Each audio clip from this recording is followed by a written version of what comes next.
Hello and welcome to Ula Tea Leaf Readings. My name is Lenore and tonight I'm going to be reading your tea leaves. This is the horoscope for Libra. If Libra is your solar, lunar, ascendant / rising sign, then this is a message for you. All right, let's get started. And so this is a bonus reading for Libra. And tonight we have the King of Wands. Oh yes, the King of Wands. And this deck that I'm using is, it's called the, what is it? I always forget. It's the Carnival at the End of the World. And I should remember that, because it's one of my favorite decks. And I actually just want to show you how beautiful the artwork is. Isn't that gorgeous? It really, it's so pretty. And even the backs of the cards are really cool.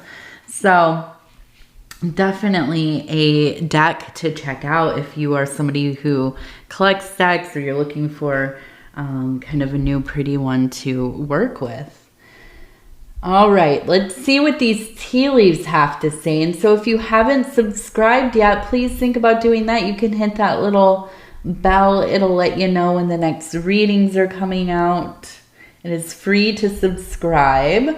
And if you would like to leave a little like or leave a comment, please do. If this is your first reading that you're watching, your first time to the channel, definitely give a little shout out. Let me know in the comments. I'd love to hear from you.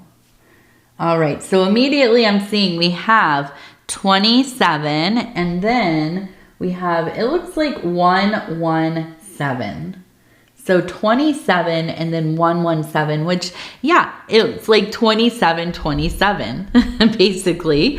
And so it seems like a really important number, right? 27. So don't forget that one. Write it down. Now we also have an angel over here. We have a serpent. We have an angel. We also have a person who is lifting their hand up. It looks like maybe even holding out kind of an offering. It reminds me of maybe a little leaf or a bud of a flower. And then we have their home right down here. Okay. So I do feel like there's a sense of kind of warding off the evil eye.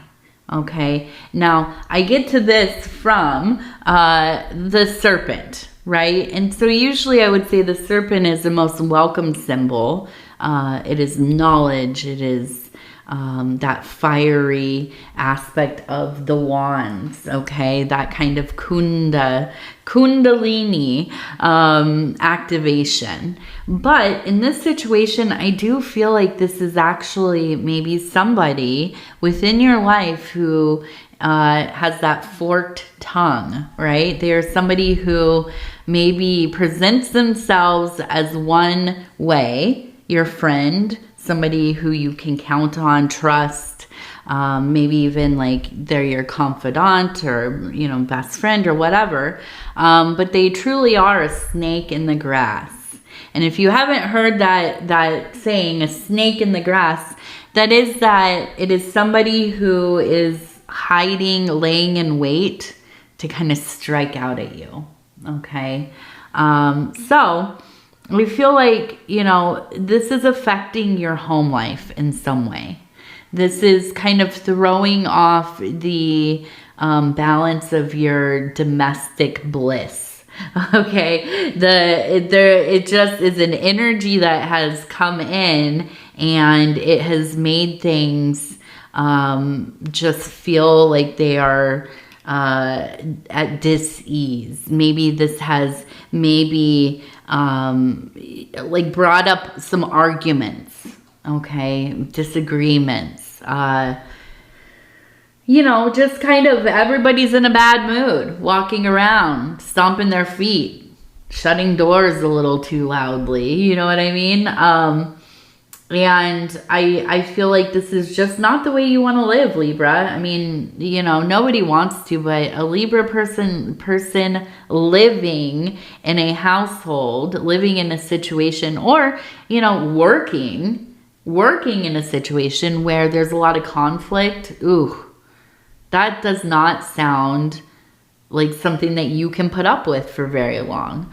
So I feel like you are really calling out to the universe. You're putting your appeals out there, asking for assistance, asking for clarity, and maybe even kind of, making an offering.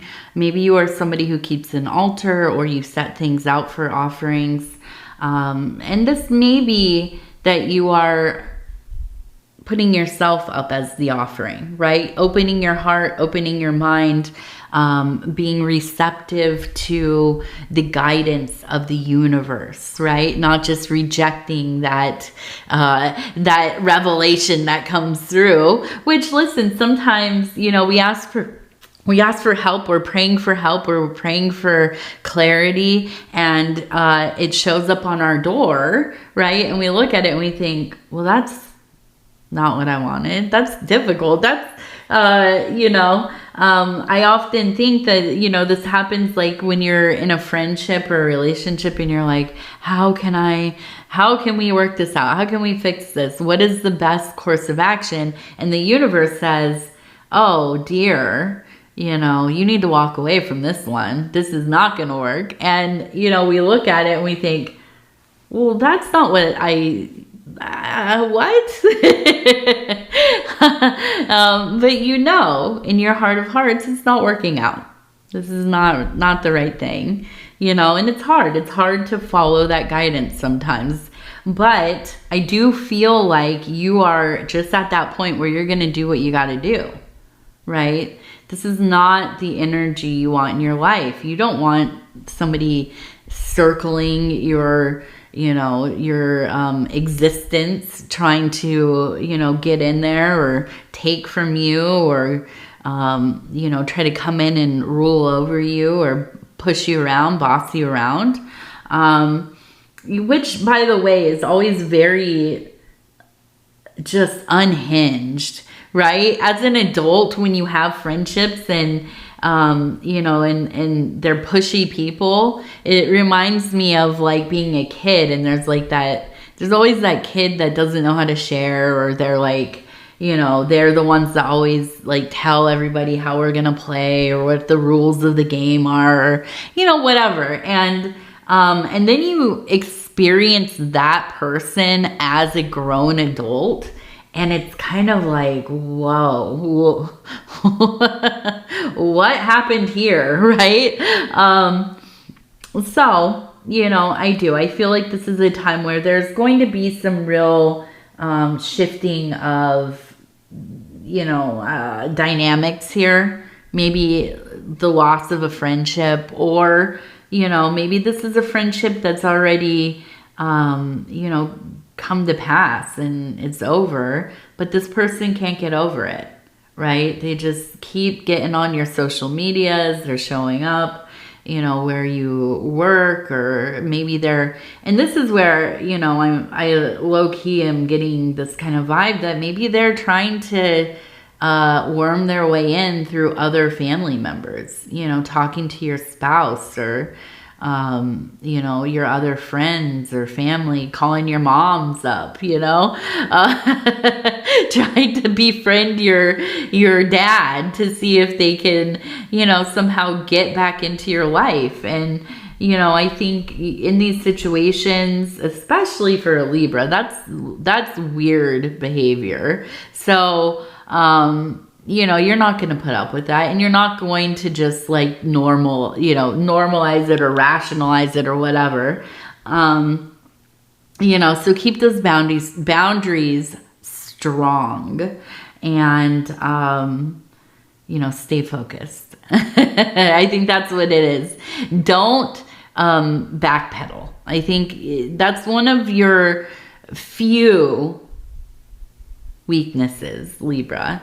Not that you have very many at all. I can't say enough about how amazing Libra people are. But, sometimes it's like you want peace so much. You want to mediate and kind of get everything sorted and everybody's well enough. that sometimes you put yourself in a situation where you are uncomfortable, you know, and maybe let people stay around a little too long, or, you know, you forgive them, and accept them back in, where, yeah, maybe you should forgive them, but, you know, that doesn't mean they belong in your life, right? We can love people from afar. We can forgive people and say, you know what, I hope you have a wonderful existence. I wish you the best from my heart, you know, but I cannot have you in my life. And it's a difficult thing to do, but it's most necessary sometimes. Okay, so stay strong. Don't go against your intuitions here. Okay, let's see.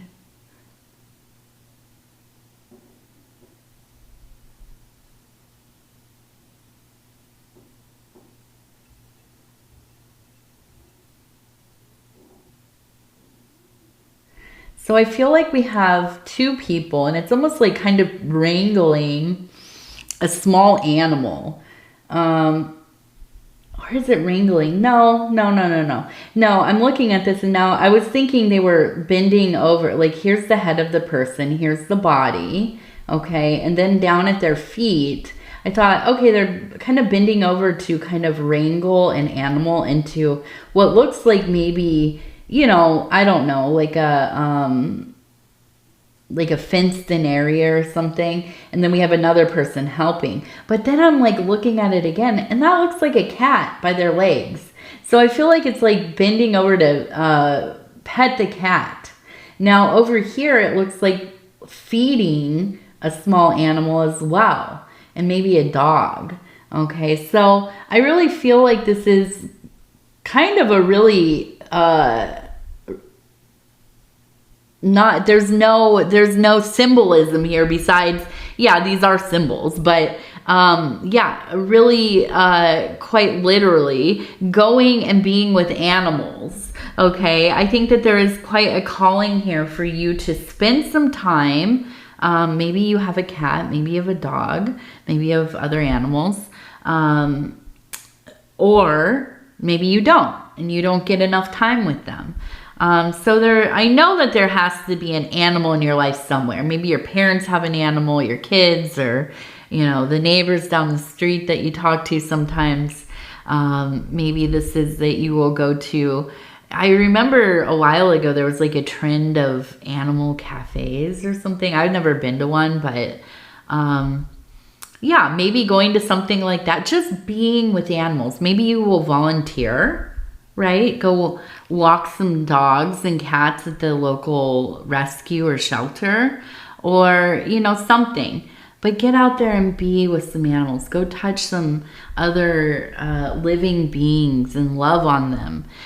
Commune with them. I think this is something that really is quite nourishing to the soul for you. You are somebody who absolutely, animals love you. They come out of nowhere. I can even imagine you're like one of these people who, like stray animals show up at your house or your work, or you just happen to see them like in a parking lot, or, you know, whatever.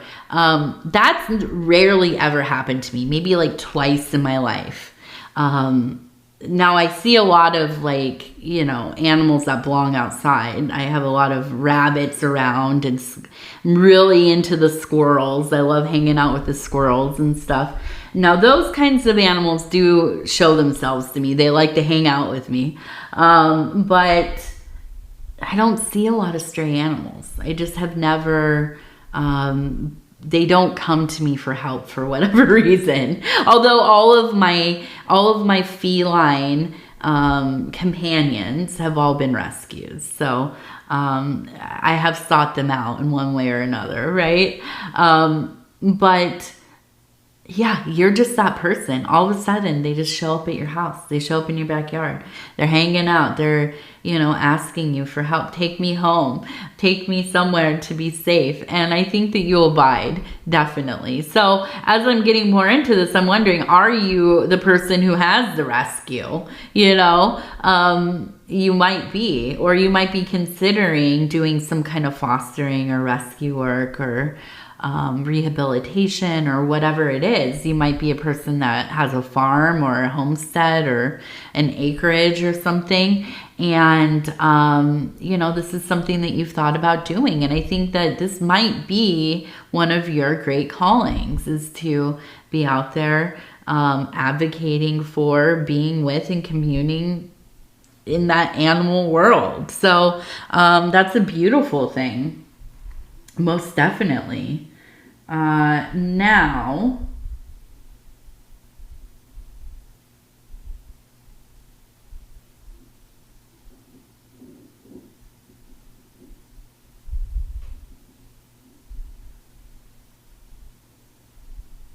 it looks like we have L, and I was trying to figure out, is it LOR? But it looks like it's just LO. It could be low, LOW, with the W kind of here on the side. But then also, if I turn it around, I'm going to say it's 307. Now, the 3 is backwards, but it looks like 307. So I think it's low and 307. If that makes sense to you at all.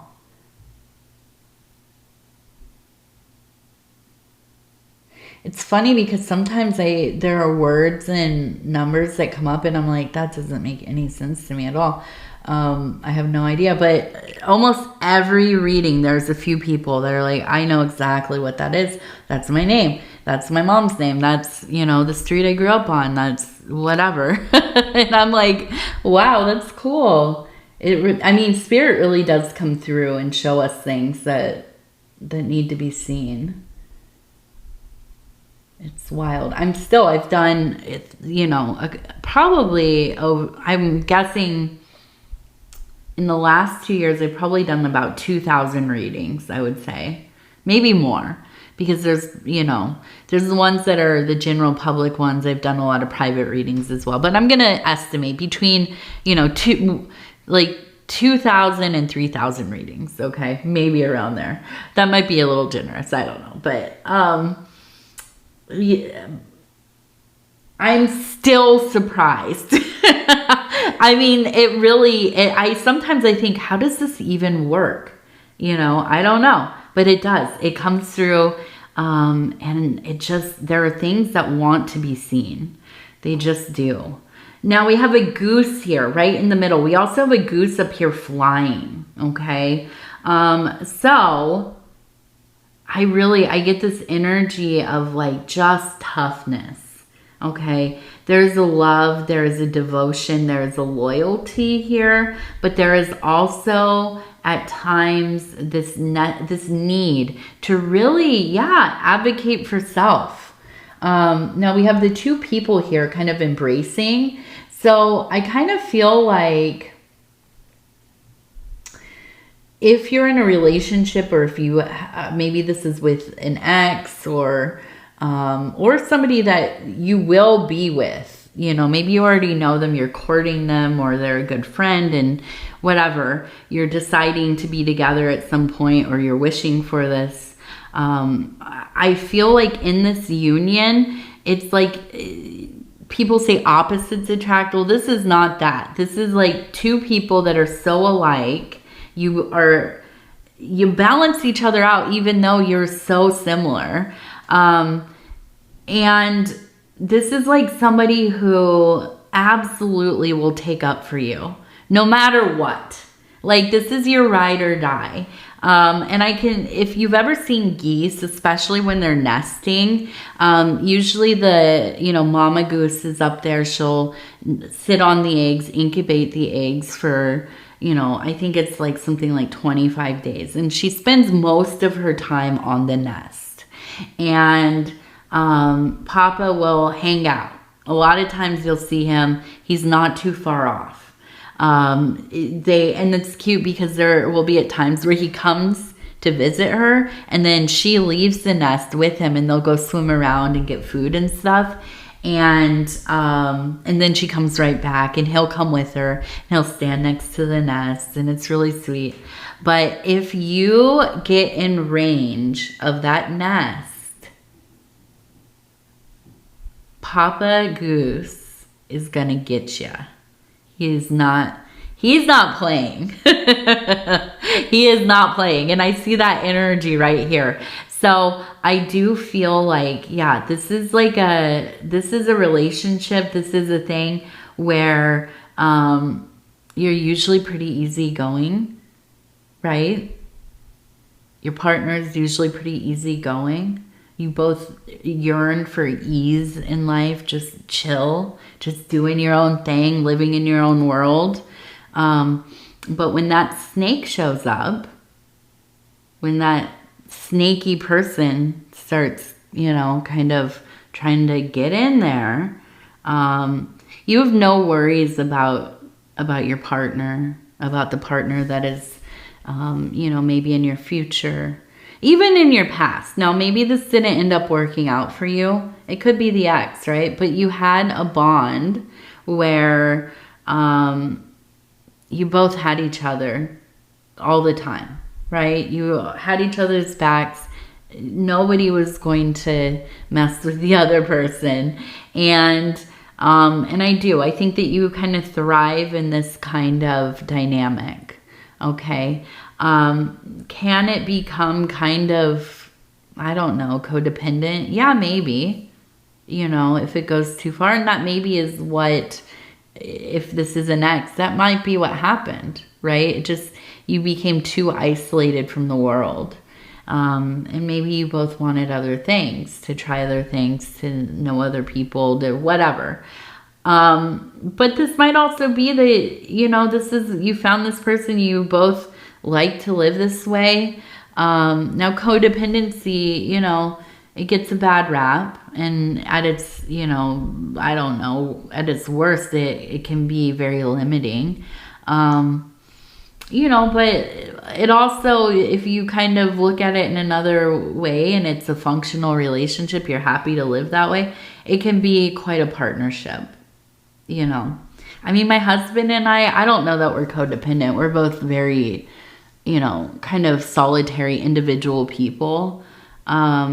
But we do everything together, and our daughter as well. She she never went to daycare. She started preschool last year, 2 or 3 times a week or whatever. But we're a family. We do all kinds of things. Our business is together. We keep our home together. We go to all of her activities together. Very rarely will you see us apart. And somebody might think, oh, those are codependent people. Well, yeah, maybe we kind of are. But for some of us, it works. But you have to keep your own identity within the situation. And I see for you, not unlike, I think you yearn for that.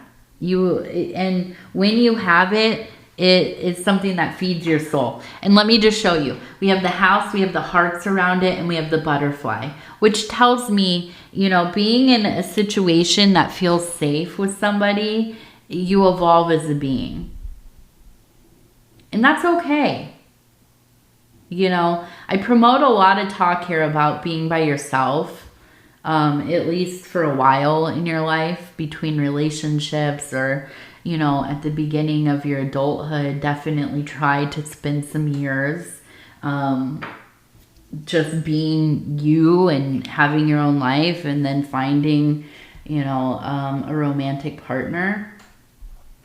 But, some people just really feel the ability to kind of be themselves, explore themselves in the world when they have a partner. And that's okay. There's nothing wrong with that. And I feel like, there's a strength and strong foundation to that domestic aspect of your life. And that's why I think, you know, when somebody like that snake person we talked about kind of comes around and causes some issues, it just, you're not having it. You're not, there's just no room for that. You are, you know, you're not going to deal with that kind of energy. And that makes sense. I get that. Okay, so we have a person who looks like they're kicking, and it looks like they have a ball right there. Now,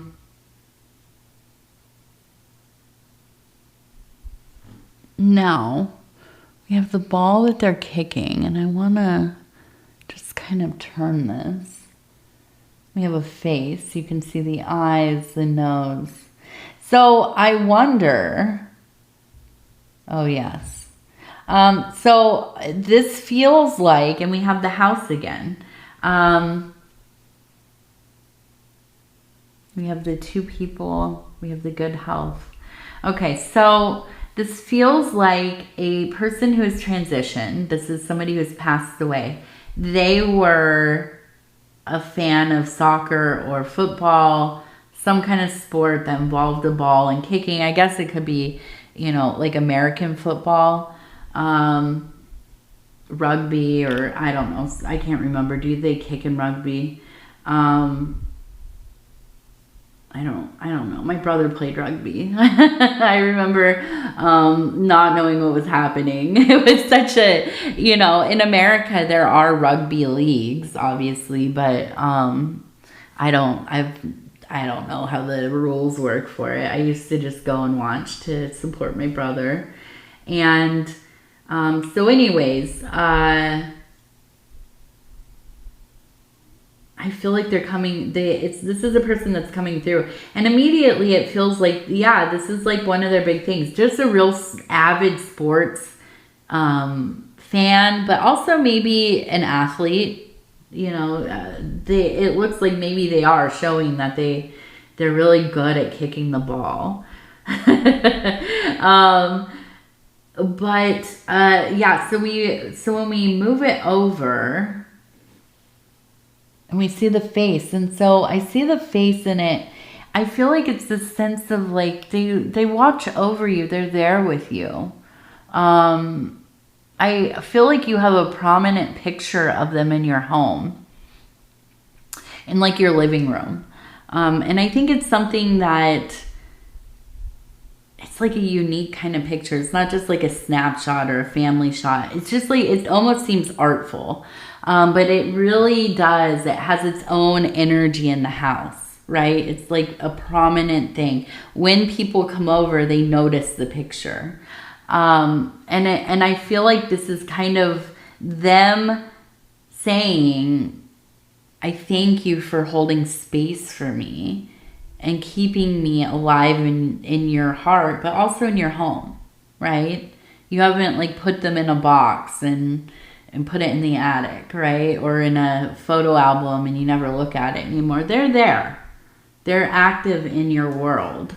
And I look over here, and so I feel like this is really truly a blessing on your house. And this really, it all comes back to this feeling of like a really firm domestic world for you. Like you have your own little kingdom that you live in, and that's where you like to be. You're very much a homebody. And this house is blessed. This home is blessed. And it's not necessarily a specific house, although it could be that you really love where you live. But it is the home that you create, right? Wherever you go. And then on top of that, there's the apple right there. So the apple, when I see it, I know that this is a time of stable health for you. Now, you might be somebody who is in good health and this is unremarkable. But it's a good symbol to see that, yeah, you will have a sustained and stable health, a continued you know, feeling pretty good. Now, if you are somebody that has, you know, chronic illness or chronic pain, I do believe that this will be a period of time of ease for you. So maybe not as many like flare-ups or bad days. A time where you're just feeling pretty good, right? Whatever that looks like for you. And so that's always like a really welcomed energy, in my opinion. I was like, yes, give me some of that energy, please. Okay, so let's go ahead and do our divine doors, and I'm going to flip on through and I'll stop where it feels right. Okay, and we're going to flip it over. It says, a stranger's grace. Ego fears the sudden danger, but never underestimate the kindness of a loving stranger. Ooh, you're going to have a nice encounter with somebody. You know, I always tell my daughter that we treat people better than they treat us. And that's not because we're weak. You know, it's not like a subservient thing. It's not a people-pleasing thing. It is because, well, there's a few factors, but the biggest thing I truly believe is that it's the most direct way to healing the world, right? To uplifting our communities, to go out there and live a life where you know, you are moving in such a way that you are honoring those around you and being kind to. Now, I'm not saying being nice to. Don't get these words mixed up. Being kind. Being somebody of compassion, empathy, understanding. That does not mean that you have to put yourself in harm's way or, you know, give of yourself where you can't, or you know, just kind of idly being nice, just for whatever reason, right? No, this is being a kind and thoughtful human being. And we experience in life all the time people who are having bad days, people who are suffering, people who are maybe going through, you know, periods of mental health things. Maybe they're a person that just really does not know how to communicate or, you know, interact with other people in a way that we find kind of acceptable in society or whatever. You know, there's so many factors. And so for us to try to live a life where, yeah, we're being, you know, as kind as we can, to be that stranger for somebody, you know, that really shows up and you know, and it doesn't have to be a huge thing, but, you know, listening to them, saying, how are you doing today? And instead of continuing to walk, yeah, listening to what somebody has to say. Reaffirming that you're a human being that's alive and I see you. And I see you. Right? You're not just invisible in this world. That is, I mean, honestly, I feel that is the work of a healer, the work of true magic, bringing connection to one another within reason, right? Within reason. And so yes, I like that card. I love that vibe. You know, I challenge us all today to do something nice for somebody. You know, not nice, kind. Do some kindness, right? It could be nice. It could be a nice thing. Hold a door. You know, listen to somebody. Go out of your way to compliment somebody. I love to chit chat with, you know, people in the checkout line. When I see a mom struggling, I will go out of my way to try to assist or ask them, do you need anything? Are you okay? You know, or just give them the old, you know, you're doing a great job, Mom. Sometimes we just need to hear that, especially, you know, you have kids, they are having meltdowns or, you know, behaving wildly. It's summertime here in the Northern Hemisphere. A lot of kids, you know, struggling a little bit. These days are hard, the summer days. Yeah, instead of looking at that person and judging what's going on with them, you know, just being that kind smile, being that, you know, can I help with anything? Do you need anything, Mom? You know, you're doing a good job. Same with dads, of course. But moms do, for whatever reason, get a little more judgment. We're just expected to know how to do everything. So yeah, sometimes moms need a little bit more loving on. So, but yeah, just going out there and doing something today. Yeah, smiling, talking, chit-chatting, whatever it is. So Libra, I'm going to go ahead and tell you I love you, because I do. And you know that, I hope. And I thank you so much for spending this time, you know, with me and letting me bring these messages to your table. And if you would be so kind as to like the video, it really does help the channel. And if you have not subscribed yet, please think about doing that. It is free to subscribe. And if you'd like to leave a comment, please do. If this is your first time watching, thank you for making it to the end of the reading. And yeah, definitely shout it out. Let me know. This is the first reading I've seen of yours. All right. So I'm going to go ahead again and tell you I love you. Take care of yourself. Be safe. Enjoy the weather. Stay cool. Or if you're in the Southern Hemisphere, no, I didn't forget about you down there. Stay warm. Okay? All right. I love you all. Goodbye.